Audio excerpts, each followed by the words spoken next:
المشاهدون الأكارم، سعدتم مسانا أينما كنتم بكل خير. من الفضائية الإرترية نحييكم ونقدم لحضراتكم نشرة أخبار هذا المساء. نستهل كالعادة بأهم وأبرز العناوين.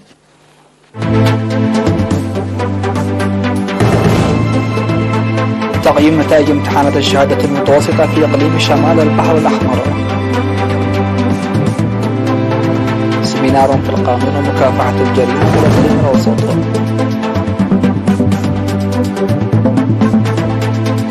ضبط أدوية حيوانية ونباتية في الإقليم الأوسط.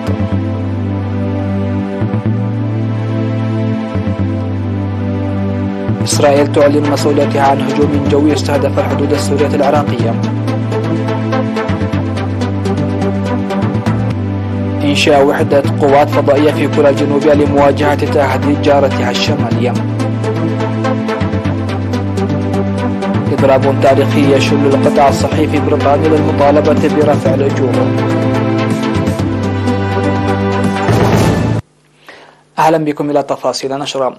قيم مكتب التعليم في إقليم شمال البحر الأحمر نتائج امتحانات الشهادة المتوسطة للعام الدراسي 2021-2022 في ورشة عمل عقدها في مدينة جندع. وأوضح منسق امتحانات الشهادة المتوسطة في المكتب الأستاذ أحمد عمر في التقرير الذي قدمه في الورشة التي شارك فيها مسؤولو التعليم من مديريات قلعلو وفرو والدهلاك وشعب وجندع، أوضح بالأرقام نسب النجاح والرسوب. وذكرت مسؤولة الامتحانات والزمالة في قسم التعليم العام بوزارة التعليم الدكتورة حليمة محمد أن الامتحانات معيار لمستوى وكفاءة المدرسة والمعلم والعملية التعليمية عامة، وأنادت للدافع بجهود تضييق الفجوة بين الريف والحضر وإجراء اختبارات تنسيق الامتحانات لإكساب الطلاب الثقة وقيام المدارس بالمنافسات التعليمية.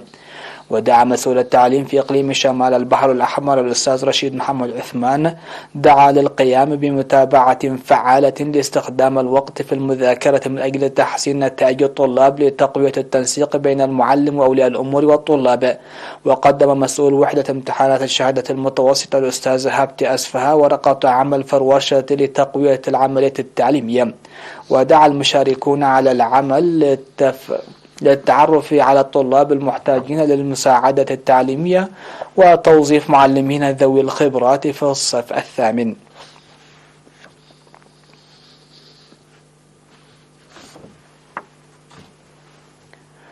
نظم الاتحاد الوطني للمرأة سيمينارا بالتعاون مع الشرطة في الإقليم الأوسط يوم 13 و14 حول القانون ومكافحة الجريمة. وأوضح قائد شرطة الإقليم الأوسط المقدم قرما جبر ميكائيل في السيمينار الذي شاركت فيه حوالي 1000 امرأة، أوضح أن الهدف هو رفع الوعي للمساهمة الفعالة في مكافحة الجريمة والحد من الجرائم والمخالفات المرتكبة على المرأة. وقال إن هدف ومهام الشرطة هو إحلال السلم والاستقرار وبناء مجتمع يعمه سيادة القانون، داعيا الشعب للتعاون مع الشرطة لمكافحة الجريمة والمخالفات. وطالب قادة مراكز الشرطة في السيمينار لتعزيز التعاون الشعبي لكشف المجرمين وتقديم المعلومات العاجلة للشرطة. وأوضحت مسؤولة الاتحاد الوطني للمرأة في الإقليم الأوسط السيدة ألم بلاي أن أولياء الأمور لهم مسؤولية كبيرة لتنشئة الشباب يتحلى بالمسؤولية والقيم المجتمعية، داعية لضمان استمرارية سيمينارات الشرطة لدورها الكبير في التوعية. وناشد المشاركون لعقد سيمينارات طلابية واتخاذ الشرطة استجابة عاجلة بعد الحصول على المعلومات من الشعب، وأن تكون العقوبات على المجرمين رادعة.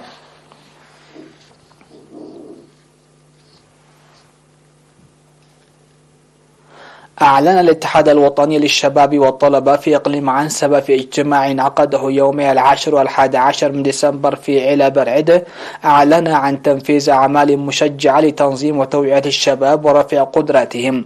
وأوضح مسؤول الفرع السيد الزازي برختاب في التقرير الذي قدمه القيام بأنشطة توعوية في جميع إدارات الضواحي وتطوير مراكز الشباب وتنظيم الدورات التدريبية المهنية في المديريات وتنشيط مبادرات الشباب في الابتكار والتصنيع وتشجيعهم. وقدم مسؤولو الاتحادات في المديريات الأنشطة المنفذة وأعمال النفير التنموية المنظمة والتدريب المهني. وقال سكرتير الجمعية الجبهة الشعبية للديمقراطية والعدالة في إقليم عنسبة السيد هيلة ولد برهان في الكلمة التي ألقاها في الاجتماع قال إن توعية وتنظيم الشباب ليست مسؤولية جهة بعينها، داعيا جميع الجهات المساهمة لتوسيع وتقوية تأطير وتنظيم الشباب.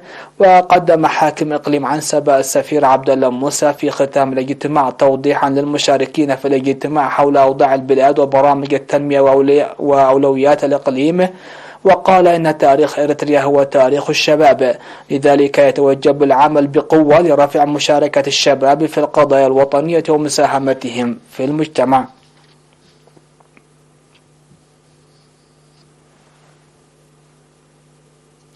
أعلن قسم النظام والقانون في الإقليم الأوسط عن ضبط أدوية حيوانية ونباتية غير معروف جودتها ومصدرها ومنتهية الصلاحية في مدينة أسمرة بالتعاون مع قسم القانون والرقابة في وزارة الزراعة. وأوضح مسؤول قسم النظام والقانون العقيد تسفى ميكائيل تسفاسيون أن الأدوية ضبطت في متاجر الخضر والفاكهة في مناطق عداق لاخا وعداق حراج ومركاتو وماي أفراس وبشاولة، وكذلك مفروشة للبيع في الشوارع. وذكر أن مرتكبي هذا العمل غير المسؤول فرضت عليهم غرامات مالية وإغلاق المتاجر لزمن محدد مع التحذير الشديد. وقال المراقب جرماي أبرا أن أغلب الأدوية المضبوطة مكتوبة عليها للاستخدام فقط في الدولة المنتجة، داعيا المزارعين لاستخدام الأدوية والمبيدات التي تم التحقق من جودتها بالمهنيين والمعروضة للبيع في المتاجر المرخصة. ودعا مسؤول النظام والقانون في الإقليم الأوسط العقيد تسفى ميكائيل تسفاسيون المجتمع للمساهمة في كشف الأشخاص الذين يعملون في مثل هذه الأعمال المضرة بصحة الإنسان والبيئة.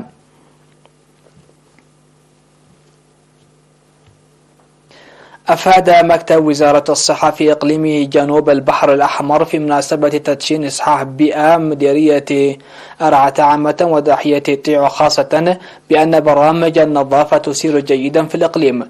وأوضح مسؤول إصحاح البيئة في المكتب السيد عبد الكريم ناصر أن تغطية إصحاح البيئة بلغت 92.3% نتيجة أنشطة التوعية المنفذة، وأن 11 قرية متبقية قد أكملت استعداداتها لإنجاز البرنامج العام المقبل. وقال مسؤول مكتب وزارة الصحة في إقليم جنوب البحر الأحمر السيد محمد أنوار أن إدخال برنامج إصحاح البيئة أدى لانخفاض الأمراض المعدية. من جانبه دعا المدير العام لقسم الخدمات الاجتماعية السيد محمد علي مواصلة العمل الذي بدأ لحماية البحر من التلوث إلى جانب أنشطة إصحاح البيئة الجارية.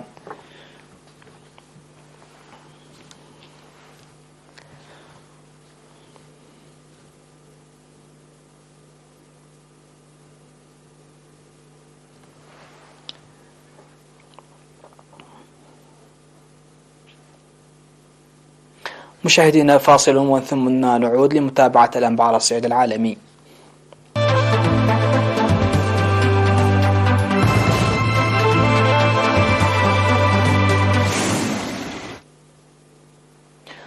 أهلا بكم على الصعيد العالمي. صرح رئيس أركان الجيش الإسرائيلي اللفتنانت جيفران أفيف كوخاف الأربعاء بأن إسرائيل مسؤولة عن شن الضربة الجوية التي استهدفت منذ عدة أسابيع قافلة دخلت سوريا من العراق، مشيرا إلى أن الهدف كان شاحنة تحمل أسلحة. وقال مسؤولون عراقيون إن هذا الهجوم دمر شاحنتين للوقود، وكان ذلك في 8 نوفمبر عبر طائرة مسيرة. وتشن إسرائيل ضربات جوية منذ نحو عقد مستهدفة عمليات نقل أسلحة ونشر أفراد في سوريا تشتبه بأنهم تتم برعاية إيرانية. ونادرا ما يعترف مسؤولون إسرائيليون بالمسؤولية عن عمليات بعينها. وقال مسؤول في المنطقة موال لإيران إن سوريين قتلا في الضربة الجوية في 8 نوفمبر، ولم يكن مسؤولون عند الحدود العراقية السورية على دراية بسقوط أي قتلى أو مصابين إيرانيين.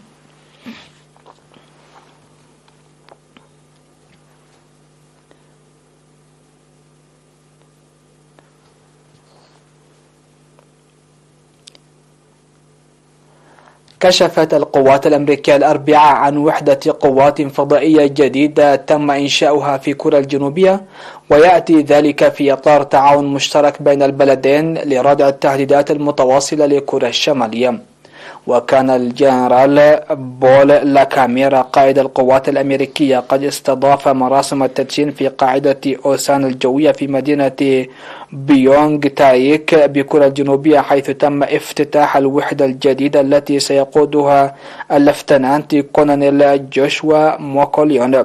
وجاء هذا التدشين في وقت تسعى فيه سول وواشنطن لتعزيز التعاون الأمني لردع كوريا الشمالية التي أجرت اختبارات هذا العام لإطلاق صواريخ باليستية عابرة للقارات قادرة على الوصول للبر الرئيسي في الولايات المتحدة. وتعتبر القوات الفضائية الأمريكية في كوريا الجنوبية المكون الثاني في الخارج في المجال الخاص بالقوات الفضائية التي تتولى مهمة مراقبة ورصد وتتبع الصواريخ، بالإضافة إلى تعزيز القدرات الفضائية للجيش بشكل عام.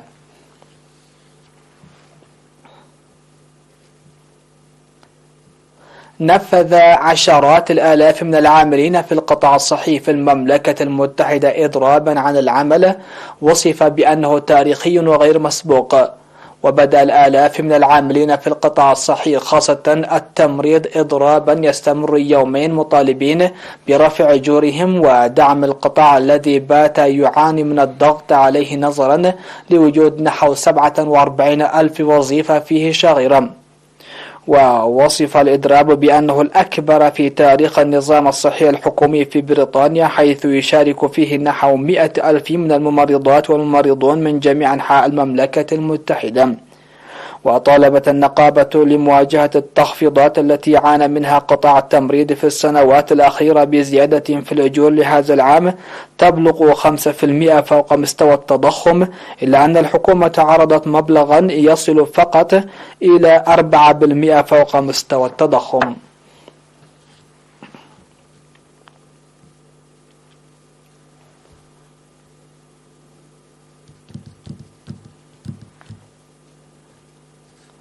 الخبر الأخير أظهرت بيانات حكومية أن إزالة الأشجار في سيرادو بغابات السافانا الاستوائية في البرازيل سجلت أعلى مستوياتها في 7 أعوام، ما تسبب في دمار مأوى حيوي لأنواع مهددة بالانقراض وانبعاثات كميات ضخمة من الغازات المسببة للاحتباس الحراري التي تزيد من تغير المناخ.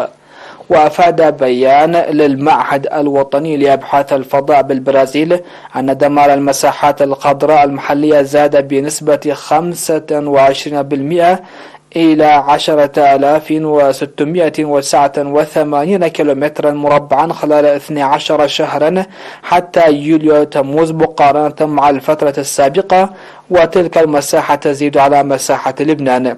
وأوردت رويترز أنباء الدمار المتزايد في المنطقة الحيوية لأول مرة نقلا عن مصادر.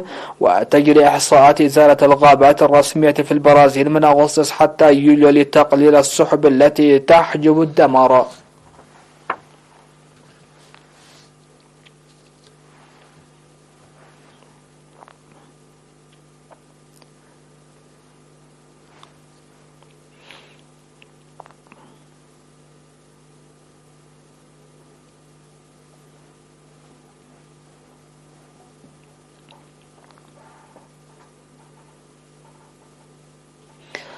ختاما لنشرة هذا المساء، هذا تذكير بأبرز العناوين. تقييم نتائج امتحانات الشهادة المتوسطة في إقليم شمال البحر الأحمر. سيمينار في القانون ومكافحة الجريمة بالإقليم الأوسط. ضبط أدوية حيوانية ونباتية في الإقليم الأوسط.